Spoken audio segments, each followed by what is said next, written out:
Revert ಮಾಡ್ತೀವಿ. Labour ಪೇಮೆಂಟಿಗೆ ಒಂದು ಎರಡು ಮೂರು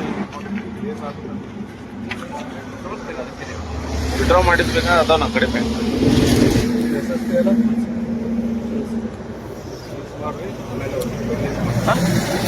ಎಷ್ಟಿದೆ ದುಡ್ಡು? 1.5 ಪ್ಲಸ್ 2.30 ಇದೆ, 2.20 ಇದೆ. 50,000 ರೂಪಾಯಿ ಅಷ್ಟೇ limit sir. Code of conduct ಜಾರಿ ಆಗಿದೆ ಬಾಗಲಕೋಟೆ ಡಿಸ್ಟ್ರಿಕ್ಟ್ ಒಳಗಡೆ. ಅಮೌಂಟ್ 50,000 ಮ್ಯಾಗಿದ್ರೆ ನಾವು ಸೀಸ್ ಮಾಡ್ಕೊಡ್ತೀವಿ. ಆಮೇಲೆ ನೀವು ಡಾಕ್ಯುಮೆಂಟ್ಸ್ ಸಬ್ಮಿಟ್ ಮಾಡಿ ತೊಗೊಂಡು ಹೋಗ್ತೀವಿ. ಏನು ಡಾಕ್ಯುಮೆಂಟ್ಸ್ ನೀವು ಎದುರು ದುಡ್ಡು ತೊಗೊಂಡು ಹೋಗ್ತೀವಿ ಅಂತೀವಿ. ಇದನ್ನು ಸೀಸ್ ಮಾಡಿ ನಾವು ಡಿ ಸಿ ಆಫೀಸಿಗೆ ಜಮಾ ಮಾಡ್ತೀವಿ. ಏನು ಡಾಕ್ಯುಮೆಂಟ್ಸ್ ಅಲ್ಲ, ಏನು ಡಾಕ್ಯುಮೆಂಟ್ ಅಂದ್ರೆ ಏನು ಬೇಕು? ಅಮೌಂಟ್ ಎದುರು ಲೇಬರ್ ಪೇಮೆಂಟಿಗೆ ಅಂತ ಇಟ್ಕೊಂಡಿರ್ತೀವಿ ನಾವು. ಅಲ್ಲಿ ಕ್ಯಾಶ್ ಡಿ ಸಿ ಆಫೀಸಿಗೆ ಹೋಗಿ ಯಾವಾಗ ಇಸ್ಕೋಬೇಕು ಸರ್? ನೀವು ಈಗಲೇ ಹೋಗಿ. ನಾವು ಈಗ ಸೀಸ್ ಮಾಡಿ ನೀವು ಯಾವಾಗ ಕೊಡ್ತೀವಿ ನಾವು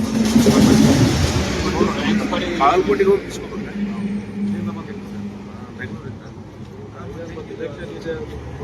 ಗೊತ್ತಿಲ್ಲಲ್ಲ ಈ ಕಡೆ ಅಲ್ಲಿ ಕರೆಕ್ಟ್ ನಾವು ಅಲ್ಲಿಗೆ ಹೋಗೋದು ಬರೋದು ಹೆಂಗಿದು ಪ್ರಾಬ್ಲಮ್ ಆಗತ್ತಲ್ಲ ಸರ್. ಕೋಡ್ ಆಫ್ ಕಂಡಕ್ಟ್ ಜಾರಿ ಆದ್ಮೇಲೆ ಕ್ಯಾರಿ ಮಾಡೋಕೆ ಆಗಿಲ್ಲ. ಸ್ಟೇಟ್ ಒಳಗೆ ಅಂದ್ರೆ ಡಿಸ್ಟಿಕ್ ಒಳಗೆ ಹೋದ್ರೆ ನಾವು ಮಾಡ್ಬೇಕು. ಡಿಸ್ಟಿಕ್ ಹೊರಗೆ ಹೋಗ್ಬಿಡ್ತೀವಲ್ಲ, ಬೇಡ. ಕ್ಯಾಮ್ರಾ ಮುಂದೆ ನಾವು ಎಲ್ಲ ಸಿಕ್ಕಿದೆ, ಓಕೆ. ಇದು ನೀವು ಕರೆಕ್ಟ್ ಮಾಡ ಇದು ಪ್ರಾಬ್ಲಮ್ ಆಗುತ್ತೆ. 80 ವರ್ಷ 1.5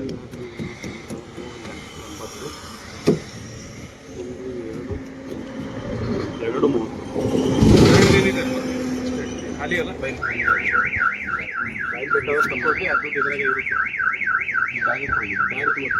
ಏನಾದರೂ ಕ್ಯಾರಿ ಬ್ಯಾಗ್ ಇದ್ರೆ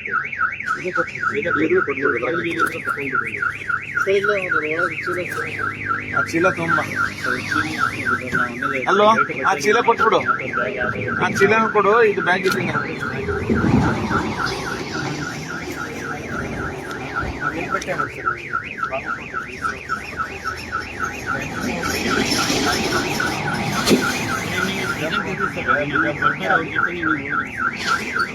ಈಗ ಕಸ್ಟಮರ್ ಸರ್ ನಂಬರ್ ಯಾರಿಗೆ ಮಾತಾಡ್ಬೇಕು? ಇಲ್ಲಿ ಅವ್ರು ತೋರಿದ್ರು ಸ್ಟ್ಯಾಟಿಕ್